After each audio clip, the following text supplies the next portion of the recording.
We could all join together in Gassho, please. I am a bridge in the Buddha's world of oneness. I must keep my bridge open and balanced.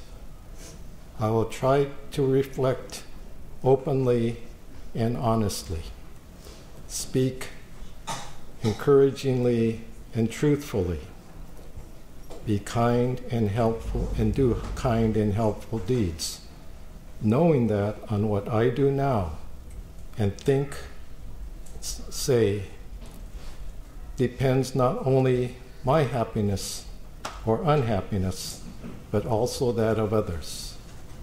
May every bridge in the Buddha's world of oneness bring us together in peace and harmony. Namo Amida Butsu. Namo Amida Butsu. Namo Amida Butsu. Namo Amida Butsu. Namo Amida Butsu. Okay, good morning, and thank you for joining in this special celebration of the birth of Siddhartha Gautama, who lived some 2,600 years ago, which is a long time. But what does that have to do with us today? And my way of thinking about the meaning of his helping us realize this truth of the oneness of our life is the basis of how we come to appreciate and celebrate the meaning of his being born into this world, to help us see the connection of our life, or we call it the oneness of our life. And that's why I see him as a special person, because he not only taught it, but he showed it by opening our hearts and minds to realizing this truth that we don't live alone. I see as the basic awakening that he realized as a young man, and then was moved to share that feeling with others. But as I begin, I'd like to first of all thank those of you who participated in the special folding crane project a few weeks ago. And I was able to present and share those cranes with the people in one of the detention centers in Texas last weekend, where there was a delegation that came from all parts of the country to gather to express our concern about the situation where asylum seekers, immigrants to our country are not being treated very fairly or well.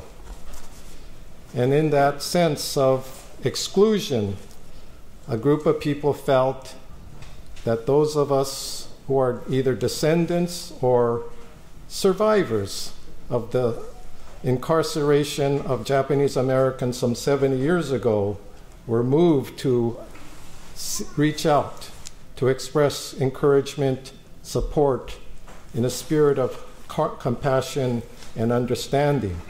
And so one simple gesture to express that sense of concern was to invite people to make paper cranes, which is a symbol of peace, harmony, understanding, hope for a world that comes together.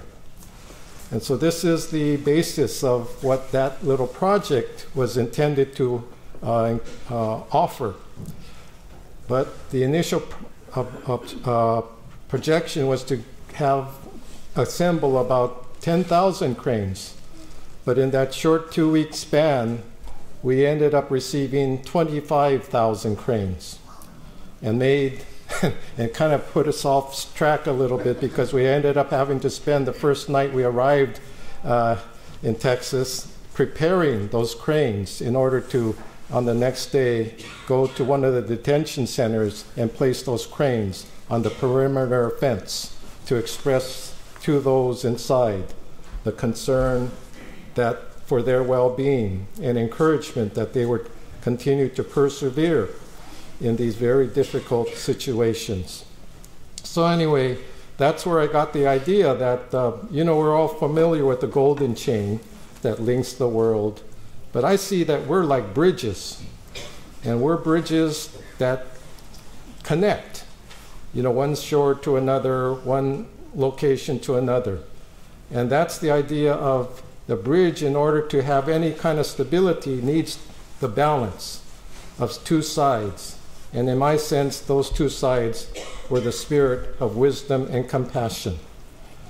And this is the way I feel we celebrate Siddhartha's life, in that way that he became the bridge from the world of suffering, pain, ignorance, to the world of awakening and oneness. And this is my sense of the celebration of the life of the Buddha, who was the bridge from the spiritual realm to this realm of questioning, misunderstandings, and conflicts. And the important thing to consider in Siddhartha's life is that he had a choice. And I would like us to consider the choices we make in our own life. He chose to relinquish the privileges, the comforts, the enjoyments and privileges that he enjoyed as a prince, in favor of dedicating his life to awakening to the truth of the Dharma and sharing that with others. And so this is how I see our own life as a choice, whether we choose to live just to satisfy our own individual needs, or whether we're able to appreciate our life as an opportunity to dedicate our lives for the well-being of everyone. And maybe it sounds idealistic, naive, but I would like us to think, what is the alternative?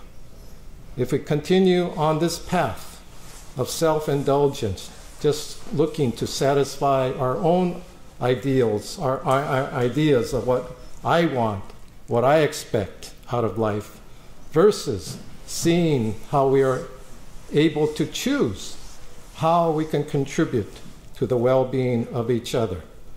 That, to me, is how we appreciate and celebrate the life of Siddhartha, not as an old event in history, but an ongoing process of awakening to the oneness of our life. It's interesting to consider that this tradition we've adopted, called Hanamatsuri, which is a Japanese expression, flower festival, originated in 1901. And for some of you who might recall, that's when we began, or they began the publication of what we renamed our newsletter as, the Light of Dharma.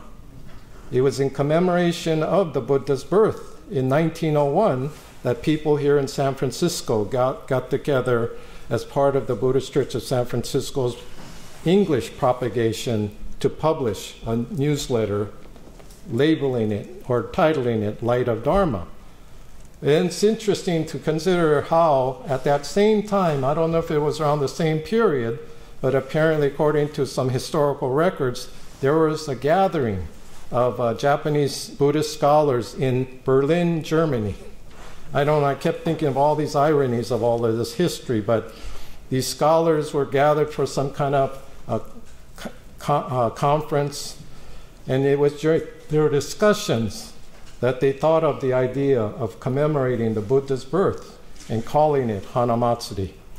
And one of the individuals in that group was none other than the first bishop of the Buddhist Churches of America, a Reverend Soye Sonoda, and who eventually came to San Francisco and helped start the Buddhist Churches of America.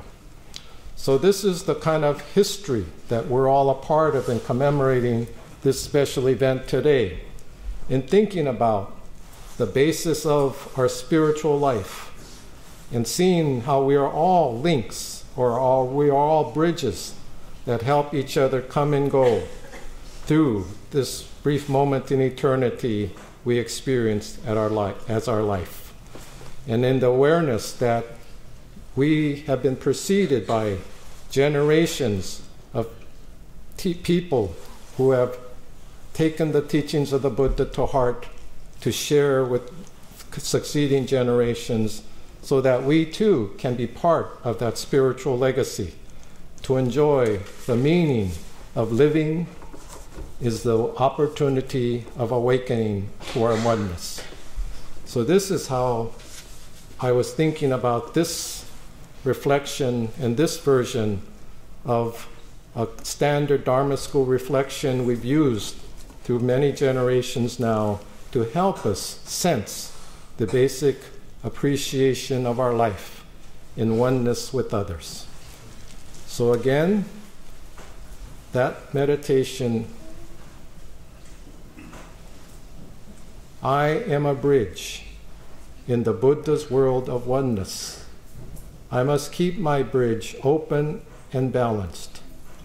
I will think and reflect openly and honestly, speak encouragingly and truthfully, and do kind and helpful deeds, knowing that on what I think, say, and do now depends not only my happiness or unhappiness, but also that of others.